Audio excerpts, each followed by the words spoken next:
Y vamos a hablar ahora con Ruperto Long, que ya está acá con nosotros. Él es, bueno, todos saben, presidente del LATU. Obviamente una persona pública que conocemos por muchas de sus actividades, pero en este caso lo estamos entrevistando como escritor, que sabemos que has presentado varios libros, y en este caso vamos a hablar del Ataque Final. Buenos días. Buenos días, un gusto de estar aquí. Ruperto, el gusto es para nosotros porque en esta novela histórica, que vos decís que está ficcionada, pero hay mucho relato que impresiona, ¿verdad? Por esa sensación de estoy ahí, en el medio de la situación. Habla de un momento histórico y vos en 300 páginas pudiste, en cerca de 300, pudiste poner casi 3 años de nuestra historia, pero un momento de la historia que de alguna forma hace una inflexión en medio de una dictadura entre el 75 y el 78. Contanos de esa época a la que refiere este Ataque Final. Es verdad, fue un momento de quiebre, digamos, ya instalada la dictadura, empiezan a suceder una serie de hechos que yo arranco concretamente con lo que sucede en Buenos Aires, con, por un lado, la muerte, el secuestro y el asesinato de el Toba Gutiérrez Ruiz y Selmar Michelini, y la persecución a Wilson. Claro. Es decir, Wilson se salva 2 veces por milagro y tiene finalmente que ser protegido de una forma casi cinematográfica, yo diría, para el que lo lea, lo verá, por Austria, que por primera vez asila a una persona en territorio de América, y el propio embajador va y lo busca rescatarlo, en fin, sucede una serie de hechos de ese tipo. Ese es un poco el arranque de la historia. El contexto en el que arranca. En el contexto que arranca la historia. Y lo increíble es que una cosa se va concatenando con la otra. Ese Wilson que tiene que salir huyendo, escapándose milagrosamente, y va a dar a Inglaterra, en Londres, con la colaboración, decía, de Austria y de Amnesty, que tenía sede en Londres. Ese mismo Wilson, en el momento que llega, es invitado a exponer en el Congreso de los Estados Unidos, y ese mismo Wilson, con las maletas, sin casa, casi solo, se cruza el océano y expone en el Congreso de los Estados Unidos, y genera un revuelo extraordinario. Y aparte consiguen que se deje de enviar armamento hacia Uruguay, hacia un país en dictadura, aquello que se hablaba tanto en la época en que Estados Unidos enviaba armamento, apoyaba algunas de las dictaduras, a muchas de las de América Latina, y sin embargo él consigue este cambio que también ahí es un momento importante de nuestra historia, ¿verdad? Importantísimo. Esa decisión del Congreso de los Estados Unidos, liderada por Edward Koch, en ese momento un joven parlamentario, luego sería durante 11 años el alcalde de Nueva York, sí, ni más ni menos, pero en exactamente. ese momento está todavía iniciando su carrera, se entusiasma con esto, lo respalda Edward Kennedy, y finalmente esto sale aprobado. Y sale aprobado con tal mayoría que el presidente Ford, que estaba en ese momento, no se atreve a vetarlo, y Estados Unidos corta la ayuda militar a Estados Unidos, a Uruguay, declara incluso que los uruguayos que tengan que viajar a Estados Unidos por razones políticas serán acogidos como refugiados.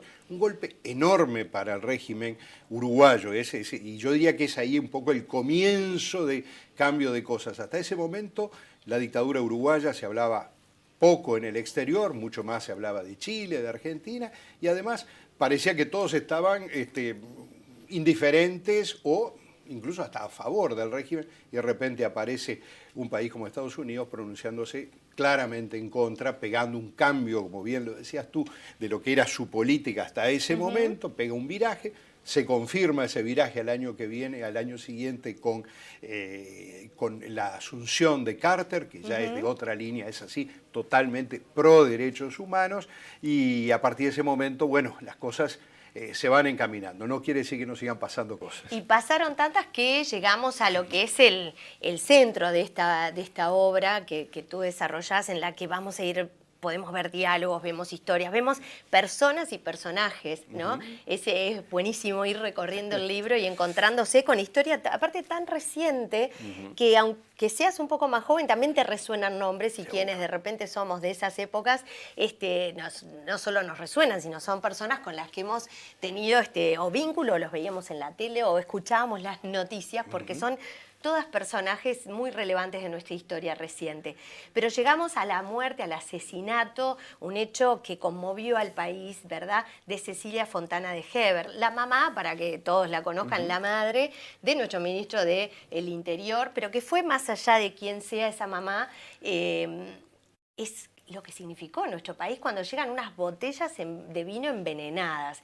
Y esto hace a lo fuerte y de alguna forma ese ataque final, ¿verdad? Contanos ahí esto que es tan relevante en esta historia, porque es la historia de ese asesinato. Sí, sí, van sucediéndose estos hechos que estábamos hablando y eso provoca, digamos, que haya un sacudón en el propio régimen instalado en el Uruguay, el régimen dictatorial, se divide en dos facciones muy fuertemente enfrentadas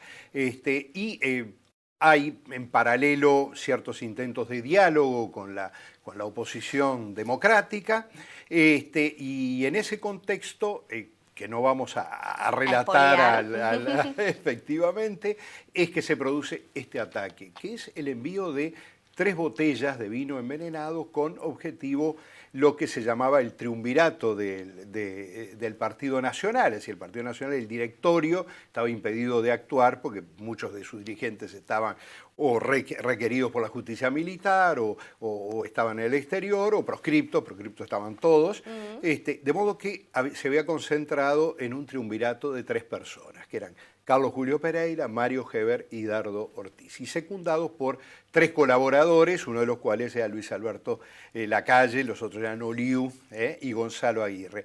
Un buen día aparecen 3 botellas en la casa de Luis Alberto Lacalle, con los nombres de él y el nombre de Carlos Julio Pereira y de Mario Heber. Ahí va, o sea, eran una para cada uno. Para cada uno. Dice una cosa enigmática, dice, para brindar el próximo 31 de agosto del año 78, día en el cual se realizaba una reunión muy importante del COSENA, que fue transmitida casi en directo, ¿no?, por las radios del país, porque se esperaba un pronunciamiento, que al final no llegó, no sucedió nada, de modo que, si bien llamó la atención, no era un hecho tan raro, es decir, el hecho que alguien les enviara una... en fin, hubo lecturas varias. Pero hubo quien desconfió y hubo quien no. Exacto. De hecho, por un lado,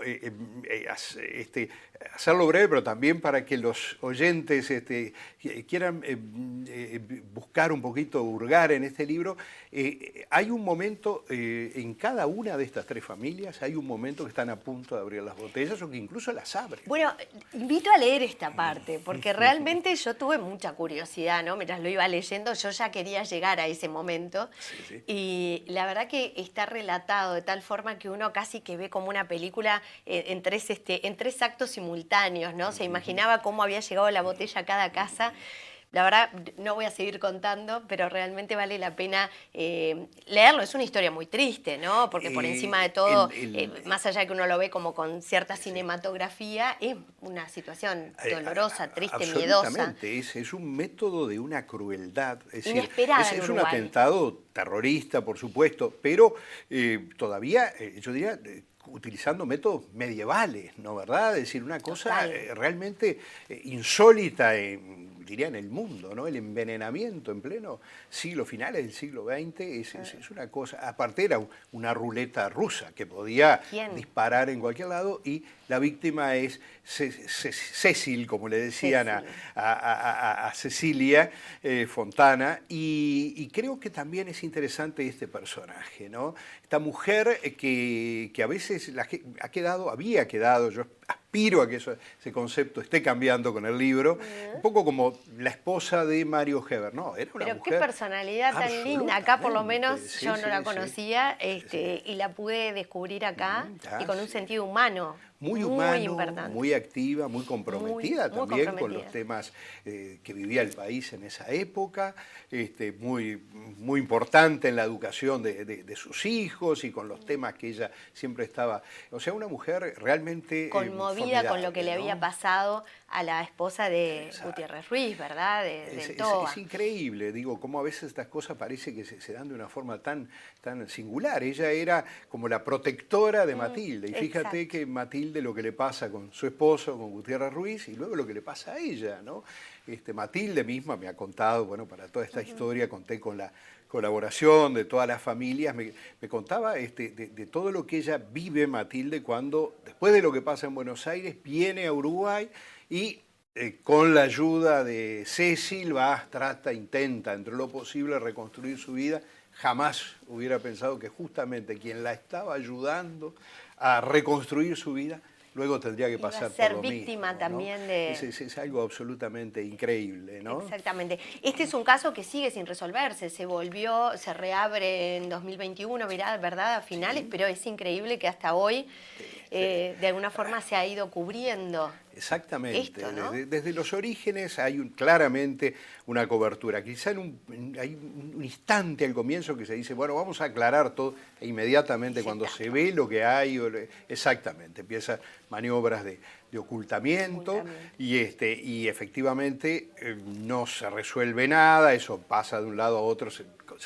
Y hoy día, 45 años después, está la causa abierta, está el fiscal trabajando, la jueza, aparecen indicios, pero es realmente lamentable que no se haya Como siempre se dice, a medida que pasa el tiempo cada vez es más difícil. Absolutamente.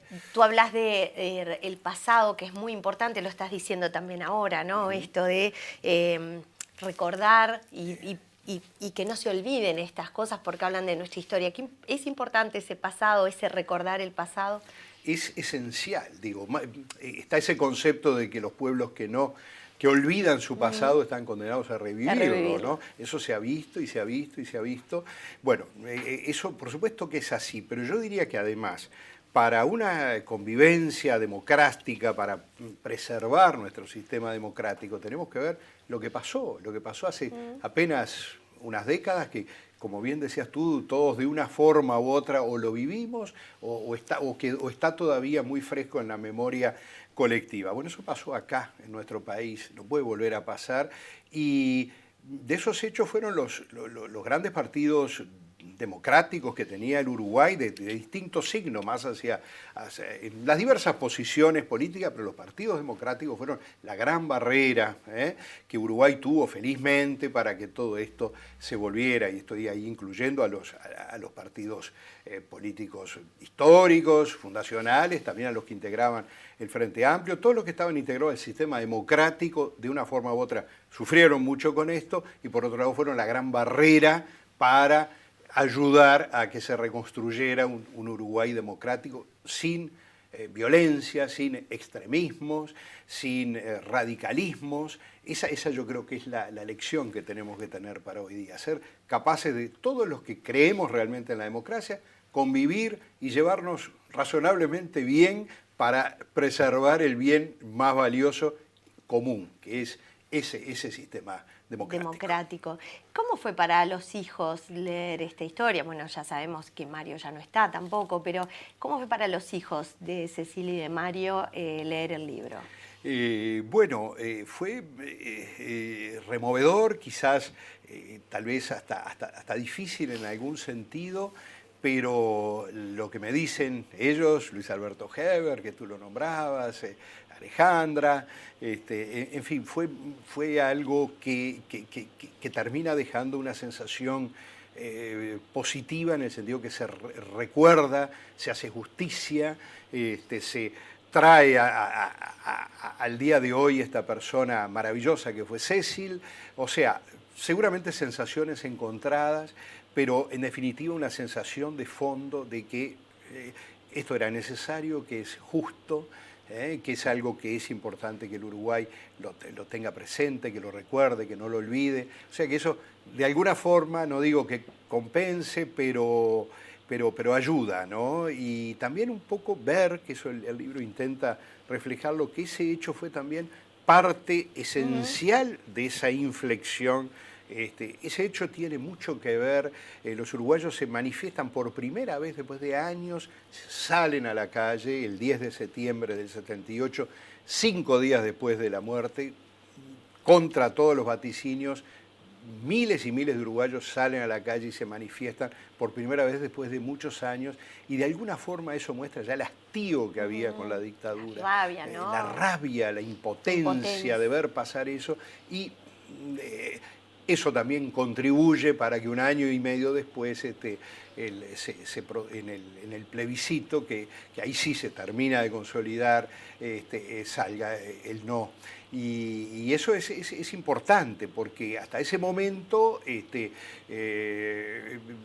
digamos, el Uruguay iba como acumulando cada vez mayor resistencia, mayor oposición, pero a la gente le costaba, lo recordamos animarse, todos. ¿no? A todos nos pasaba, porque simplemente animarse a ir a cualquier actividad, y las actividades que hacíamos eran actividades a veces muy, un homenaje a alguien. Lo hablamos a veces acá con artistas que dicen, bueno, desde el lugar que podíamos era solapadamente en alguna canción, ¿no? Sí, pero aún eso podía terminar con la persona en jefatura, claro. ¿no?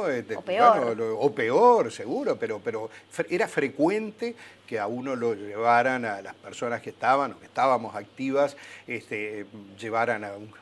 Sí, tú haces un relato imponente de la llegada del féretro, ¿verdad? De Gutiérrez Ruiz, también ahí es imponente ver esa impotencia, ese dolor, esa necesidad de abrazar a quien había vuelto al país, ¿verdad? Y ver cómo todos estaban unidos en ese dolor y la impunidad con la que venían las Fuerzas Armadas a la dictadura en su momento a invadir hasta ese momento de dolor, ¿no? Entonces era como que no había límite. Sí, ahí está relatado ese día de mayo del 76, donde lo traen, pero incluso hasta se fragua la hora que va a ser el entierro, para que la gente no llegue al entierro, y se cierran las puertas del cementerio, de modo que quedan 40 personas adentro. Solo 40. Todos los demás, me incluyo, quedamos afuera, esperando a ver qué pasaba, porque no sabíamos nada. Y ahí adentro es donde se produce ese episodio maravilloso, de la cual Cecil justamente es protagonista, claro. Y Mario agarran la bandera uruguaya y cubren el féretro, y ahí se desata la represión, y suceden una serie de hechos que también ahí están. Está muy bueno porque se relata y uno revive, bueno, en mi caso vivo cosas que no había vivido, pero tiene esta mezcla, ¿verdad? Tú lo decís, hay relatos ficcionados, pero tiene mucho de cada minuto, por eso digo, en 300 páginas hay 3 años que uno parece que los está viviendo día a día, ¿no? Vas a estar presentando tu libro ahora, el lunes. El próximo lunes en la sala del Mir Agustini del Teatro Solís, por supuesto, entrada libre, todos invitados, con mucho gusto lo recibiremos con mucho cariño y con mucho interés de que estas cosas se conozcan y se difundan. Así que bueno, todos invitados para acompañarnos. ¿A qué hora tenemos? A las 18:30. Próximo lunes 8 de mayo a las 18:30. En el Teatro Solís. La verdad que, bueno, que te deseamos el mayor de los éxitos. Imagino que estarán todas las librerías. Sí, ya está el libro circulando en todas las librerías del país, así que como este medio llega a todo el Uruguay, a todos les decimos que bueno, un honor si lo eligen y le dedican un tiempo, en fin, confiemos que les deje cosas. Tiene muchas cosas, entre el relato, la ficción, o sea, uno ahí va pasando, por momentos siente que es una novela, por otros momentos parece una obra de teatro, porque estamos en parece una peli, parece que estamos adentro de una película y una serie, que hoy vemos tantas series, y por momentos decimos, esta es la historia de nuestro país. Y es la historia de nuestro país. Yo soy muy cuidadoso de respetar los hechos, a pesar de que esto cae, como bien lo dices tú, en novela histórica. Soy de todos los hechos que tengo elementos de juicio, los respeto, no altero eso, pero hay toda una parte, sí, del autor de ponerle, bueno, lograr trasladar los sentimientos y tratar de que el lector se ponga en los zapatos, viva, por eso me da mucha satisfacción lo que tú comentas, porque, bueno, de alguna forma te sentiste dentro de esa historia. Totalmente. Y ese es el objetivo. Ahí es donde entra el factor novela, que es que hacer revivir, no solo entender, no solo conocer, sino revivir. Y eso es muy importante. Me emocionó también mucho ese cumpleaños que celebra Wilson allí con la familia. Hay momentos en donde a uno se le mueven cosas porque se puede poner en los zapatos del otro. Bueno. Ruperto Long, muchas gracias por haber estado con nosotros presentando El Ataque Final. Gracias a ustedes, un gran placer.